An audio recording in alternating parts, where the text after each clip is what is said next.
نماز سستی سے پڑھنے کا جو عذاب ہے وہ آپ نے سماعت کیا ہے. لوگوں نے اس کو بہت ہلکے میں لیا ہے، حالانکہ یہ سمجھیے دنیا اور آخرت کا سارا دار و مدار اسی نماز پہ ہے. محبت رسول کے بعد ایک وہ جو رسول اللہ صلی اللہ علیہ وسلم سے محبت نہیں کرتا، سرکار کی تعظیم نہیں کرتا، اس کی تو عبادت مردود ہے، نہ اس کی نماز قبول، نہ روزہ قبول، کچھ بھی قبول نہیں. محبت رسول سب سے پہلے ہے، اس کے بعد یہ عبادتیں ہیں. اب نماز سے متعلق کیا ہے تو فرمایا کیا وہ ساری مصیبتیں آپ نے سماعت کی کہ قیامت کے دن سب سے پہلے نماز چھوڑنے والے کے منہ کالے کیے جائیں گے. اب یہاں تو 50 آدمی، 5000 آدمی، 5 لاکھ ہوگا زیادہ، ارے وہاں تو پوری دنیا، پوری یعنی جب سے دنیا بنی اور جب تک قیامت آئے گی سب لوگ ہوں گے وہاں منہ کالا کیا جائے گا تو کیا ہوگا.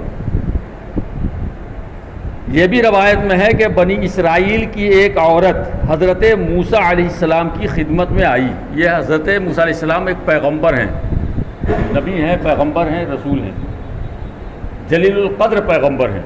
ان کی بارگاہ میں ایک عورت آئی اور عرض کی، اے اللہ کے نبی، میں نے بہت بڑا گناہ کیا ہے.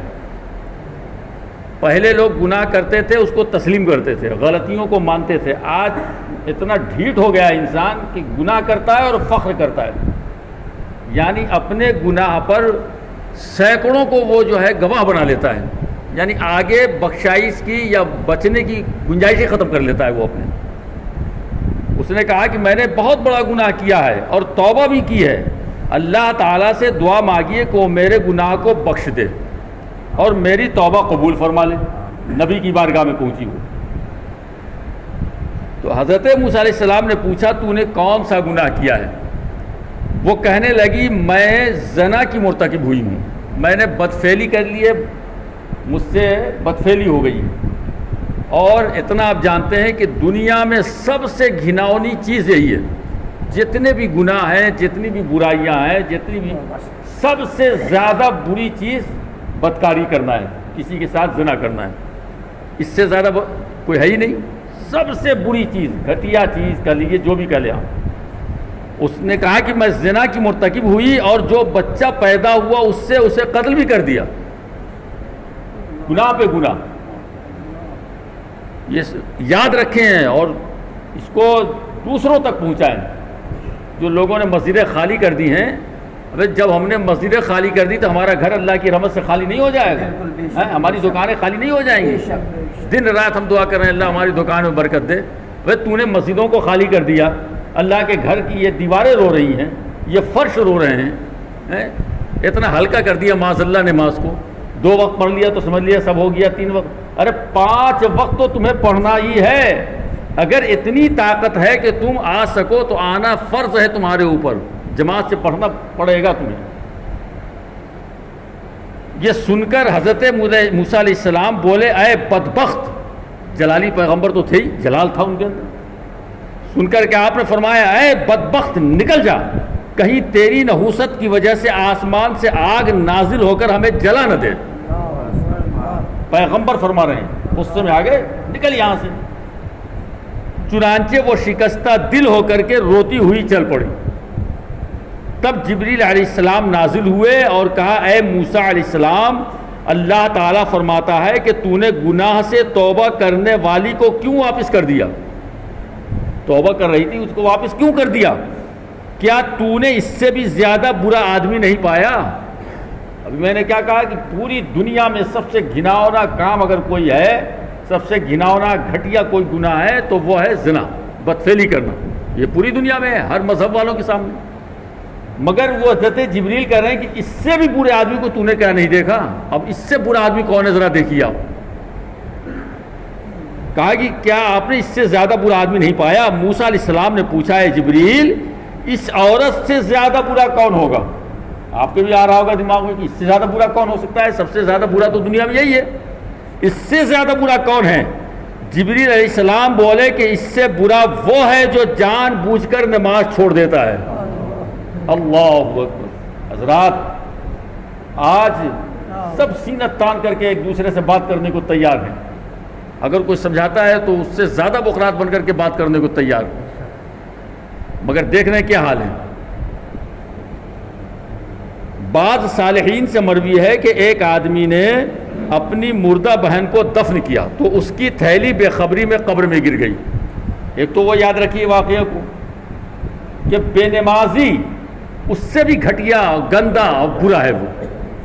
اب اگر باپ پڑھ رہا ہے بیٹا نہیں پڑھ رہا ہے, یا بیٹا پڑھ رہا ہے باپ نہیں پڑھ رہا, سب کے لیے شرم کی بات ہے. یہ ہمارے لیے بھی شرم کی بات ہے, آپ کے لیے بھی شرم کی بات ہے کہ بھائی اتنا گندا انسان ہمارے گھر میں رہ رہا ہے. کیا اس کے کام میں برکت ہوگی, کیا روزی میں برکت ہوگی بتلائیے. یہ تو اس کی مہربانی ہے کہ کھانا پینا دے رہا ہے ہمیں.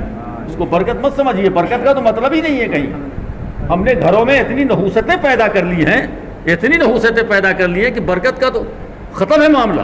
یہ تو اس کی رحیمی اور کریمی ہے کہ اس نے پیدا کیا ہے تو ہمیں کھانا اور پینا دے رہا ہے. کم سے کم اتنا تو دل گردہ پیدا کریں کہ ہم اپنی اولاد کو, اپنی بیوی کو, بچے کو سختی سے ہم روک سکیں برائیوں سے اور نماز کی تاکید کر سکیں. تو میں نے ابھی دوسرا واقعہ شروع کیا کہ ایک آدمی نے اپنی مردہ بہن کو دفن کیا تو اس کی تھیلی بے خبری میں قبر میں گر گئی. جب اس نے قبر میں اتارا تو تھیلی رہی ہوگی پیسے کی, وہ اسی میں گر گئی. جب سب لوگ اسے دفن کر کے چلے گئے تو اسے اپنی تھیلی یاد آئی. چنانچہ وہ آدمی لوگوں کے چلے جانے کے بعد بہن کی قبر پر پہنچا اور اسے کھودا. مال زیادہ رہا ہوگا, سوچا نکالو.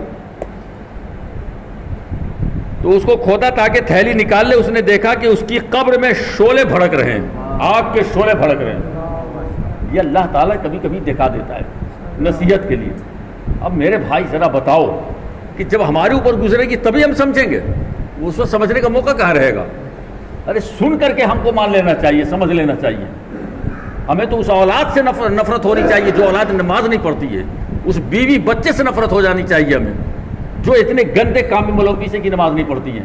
ہم اس کو پیار سے بات کریں, ہم اس سے معاذ اللہ توبہ استغفر اللہ, ہم کو شدید نفرت ہونی چاہیے. فرماتے ہیں کہ اس کی قبر میں شعلے بھڑک رہے ہیں. چنانچہ اس نے قبر پر مٹی ڈالی اور انتہائی غمگین روتا ہوا ماں کے پاس آیا.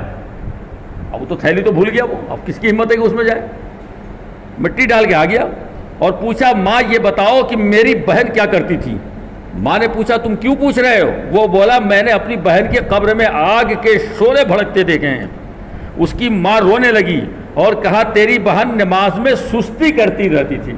پڑھتی تھی, یہ دھیان رکھیے گا آپ لوگ, پڑھتی تھی مگر سستی سے پڑھتی تھی. ابھی پڑھ لیں گے, بعد میں پڑھ لیں گے. ظہر کی نماز عصر میں پڑھ رہے ہیں, مغرب کو عشاء میں پڑھ رہے ہیں. مرد ہیں وہ جماعت چھوڑ رہے ہیں کہ چلو اب جا کے پھر بعد میں ہم پڑھ لیں گے معاذ اللہ. غور کیجئے, یہ مولوی کی بات نہیں ہے. مولوی کے اوپر کوئی سینہ تانے اور آنکھ نکالے اس کے اوپر. یہ اللہ اور رسول کا پیغام ہے, یہ پیغمبر سے ثابت ہے. تو کہا کہ تمہاری بہن نماز میں سستی کرتی رہتی تھی اور نمازوں کو ان کے اوقات سے مؤخر کر کے پڑھا کرتی تھی, یعنی ٹال دیا کرتی تھی, وقت کو پھر پڑھا کرتی تھی. تو فرما رہے ہیں یہ حضرت امام محمد غزالی رحمۃ اللہ علیہ فرما رہے ہیں کہ یہ تو اس کا حال ہے جو نمازوں کو ان کے اوقات سے مؤخر کر کے پڑھا کرتا ہے یا پڑھا کرتی ہے لیڈیز میں. اور ان لوگوں کا کیا حال ہوگا جو نماز ہی نہیں پڑھتے ہیں. اللہ کی پناہ. غور کرو میرے بھائی, رازق پروردگار ہے, وہ جب کھلانے پر آتا ہے تو غیروں سے مرغ مسلم کھلوا دیتا ہے, اور جب وہ مقدر میں نہیں لکھتا ہے تو اپنی اولاد اس کو ستا کے مارتی ہے اور کھانا نصیب نہیں ہوتا ہے اس کو. بہت سارے واقعات آپ لوگ کی نگاہ میں ہوں گے. جوان اولاد, باپ ماں بیچارے بوڑھے تڑپ رہے ہیں, کھانا نصیب نہیں ہے. یہ ہے ہر جگہ, بہت جگہ دیکھا ہوگا آپ نے. اس لیے بیٹے پہ بھروسہ مت کرو, بیوی پہ نہیں, باپ پہ نہیں, اللہ پہ بھروسہ کرو. ہاں, جو حق ہے وہ ادا کرو. بیٹا باپ کا حق ادا کرے, باپ بیٹے کا کرے, شوہر بیوی کا حق ادا کرے, بیوی شوہر, یہ حق ادا کرو. مگر بھروسہ مت کرو کہ اگر بیٹے کو ہم بولیں گے تو ناراض ہو جائے گا. ارے خدا ناراض ہو گیا تو وہ بیٹا تمہیں ایک پیسہ نہیں دے گا کبھی. تو فرماتے ہیں یہ تو اس کا حال ہے جو نمازوں کو ان کے اوقات سے مؤخر کر کے پڑھا کرتی تھی, اور ان لوگوں کا کیا حال ہے جو سرے سے نماز ہی نہیں پڑھتے ہیں. اے اللہ, ہم تجھ سے نمازوں کو ان کے اوقات میں ادا کرنے اور پابندی سے نماز پڑھنے کی توفیق طلب کرتے ہیں. بے شک اے رب تو مہربان, کریم, رؤوف اور رحیم ہے.